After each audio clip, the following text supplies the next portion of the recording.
هر زمان یادی مرا شمس و قمر آید همه، سرزمینی کوهسارم شعله ور آید همه.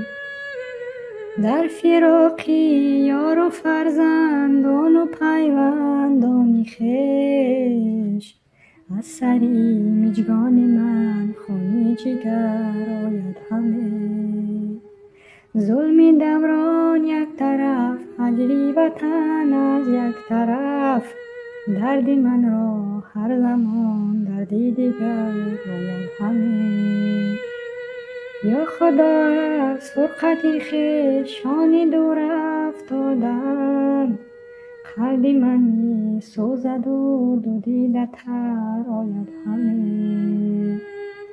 بر مراد دل رسم طالع اگر سازد مدد، سایه مرغی همایم گر به در آید همه.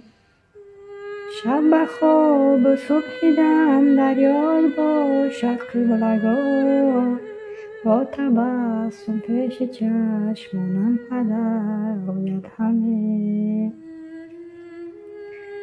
می روم روزی از این غربت سرا سوی وطن، خضر خوش رفتار اگر اندر نظر آید همه. هر کسی لب می گشاید از بهشت عنبرین، در خیالم تاجیکستان جلوگر آید همه.